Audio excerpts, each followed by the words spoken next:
कानपुर से बड़ी खबर बता दें आपको। मंगलवार को बर्रा थाना क्षेत्र में हुए डबल मर्डर का खुलासा करते हुए पुलिस कमिश्नर विजय सिंह मीणा ने बताया कि बुजुर्ग दंपति का हत्या कोई और नहीं बल्कि मृतक बुजुर्ग दंपति की अपनी ही बेटी अंजलि ने की थी, जिसने संपत्ति के लालच में अपने बॉयफ्रेंड और साथी के साथ मिलकर अपने माँ बाप को मारकर दोहरे हत्याकांड को अंजाम दिया था। लड़की ने घटना को अंजाम देने से पहले ही प्लान बनाकर घर के लोगों को रात के खाने में नशीला पदार्थ मिलाकर खिला दिया था, जिसके चलते सोने के बाद लड़की ने देर रात हत्यारों को गेट खोलकर कराई थी घर में एंट्री, जिन्होंने हत्या जैसी बड़ी घटना को अंजाम दे दिया है। हालांकि पुलिस ने पूरी घटना का खुलासा कर दिया है। बर्रा थाना क्षेत्र में जो डबल मर्डर की घटना हुई थी, जिसके अंदर एक बुजुर्ग दंपति को धारदार हथियार से मार दिया गया था।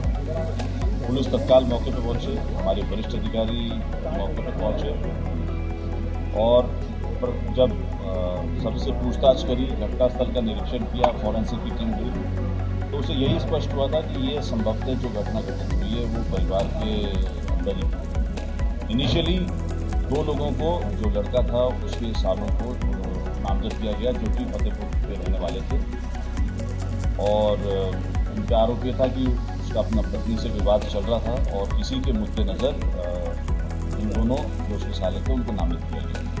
पुलिस ने अपनी तफ्तीश शुरू करी और पहले ही करीब 1-1.5 घंटे के अंदर ही क्लियर हो गया कि ये नामजदगी गलत है। और उसके पश्चात जब फॉरेंसिक की टीम ने उसकी बेटी से, भाई से सब चीज़ों के बारे में पूछताछ करी तो ये चीज़ निकल कर आई कि इस घटना के पीछे जो मृतक हैं उनकी बेटी ही का ही है। मुख्य रूप से जो निकल कर आया उसके अंदर कि उसने अपने जो उसका एक प्रेमी था उसको उसने बुलवाया था और इससे पहले जो आया था उससे पहले उसने जूस के अंदर कुछ नशीला पदार्थ मिलाकर अपने भाई को और अपने माता पिता को दे दिया था, तो दोनों बेहोश थे।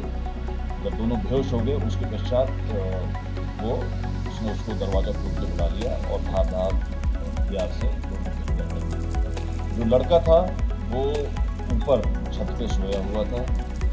इनिशियली इन लोगों की जो तफ्तीश में आया कि प्लानिंग की थी शायद लड़के की भी तय करते हैं, लेकिन बगल की छत जो गिरी हुई थी वहाँ पे 3-4 लोग सोए हुए थे, तो ये उन्होंने इस विचार को त्याग दिया और उसको जो नशीला पदार्थ था और नशीला पदार्थ देने की कोशिश की गई, जिससे कि वो उसमें 2-3 पहलू इसको करने का प्रयास किया गया। पहला प्रयास ये किया गया कि तीनों की हत्या कर दी जाए, जिससे कि एक और लूटपाट का एक प्रारूप दिया जाए। दूसरा, जब ये नहीं हुआ तो हमने उसकी जो मोबाइल और उस चीज़ को चेक किया तो उसके अंदर ये भी निकल कर आया कि लड़की ने एक व्हाट्सएप बनाया हुआ था, जिसके अंदर ये उसने स्पष्ट लिखा हुआ था कि उसके मतलब वो माता पिता की तरफ से कि वो आत्महत्या कर रहे क्योंकि उनका लड़के से विवाद। दूसरी प्लानिंग ये थी कि वो जहर से उनकी डेथ हो जाती और लड़का भी जहर खा लेता, तो ये विवाद में इस तरीके से शो करते हैं। और मुख्य रूप से जो चीज़ इसमें निकल कर आई है इसके अंदर प्रॉपर्टी का ही रीज़न है और वो उनकी सौतेली मतलब गोद ली हुई थी।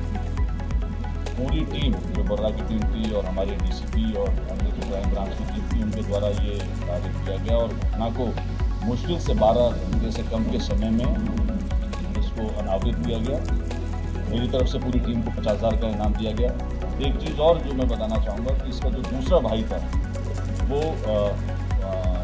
वो भी इनसे टच में था और एक टीम हमने मुंबई रवाना की और उसको भी मुंबई में हिरासत में ले लिया गया, जिसका कि इसके अंदर रोल था। और मुख्य रूप से उसका रोल ये आया था कि उसने ये जो क्या कहते हैं जो नशीला पदार्थ था वो उसने सप्लाई किया था और वो मिलिट्री इंटेलिजेंस में नौकरी करता है मुंबई में। ये जो उसका प्रेमी था उसका भाई, तो ये दोनों भाई थे बेसिकली। रोहित उत्तम बेसिकली इसमें भी कंफ्यूजन है कि वो लड़के दोनों को ही कंफ्यूज कर रहे थे कि दोनों से ही एक तरीके से करिए, दोनों से यूज़ किया। ये दोनों भाई हैं रोहित उत्तम और राहुल। ये लड़की मतलब एक तरीके से दोनों को प्रेम जाल में फंसा करके अपना मोटिव शिफ्ट कर रही। अभी तक की तफ्तीश से ये निकल कर आया है। सर ये बताया तुमने कि मामले की क्या जरूरत पड़ गई, इसे क्या मतलब प्रॉपर्टी क्या दूसरे के नाम कर रहे थे, क्या कर रहे थे? नहीं, प्रॉपर्टी का ये विवाद था कि चूंकि ये दोनों माता पिता की डेथ के बाद और इनका विचार था कि लड़का भी या तो जेल चला जाएगा या जहरीले पदार्थ से उसकी डेथ हो जाएगी, तो उसी में जब तीनों नहीं रहेंगे तो सिर्फ वही उसकी अकेली वारिस। कि बहू से विवाद में शायद लेन देन की कोई बात चल रही थी, वो तो जो पहली शादी उसकी थी उसमें उनका पति पत्नी का विवाद था और उसका केस कोर्ट में चल रहा था। एक और चीज़ और थी कि वो कल भी दूसरी शादी के लिए कहीं देखने के लिए जाने का उसका विचार था, तो संभवतः ये भी है कि हो सकता है कि इसकी दूसरी शादी हो जाएगी तो जो उसके लोग सुबह उठे। सर लड़की के पिता से बात की छुट्टे लड़कों के जाकर कि उनका क्या कहना है? ये हमारी टीम ने पूछताछ करी और अभी तक की विवेचना से ये चीज़ें निकल कर आई हैं।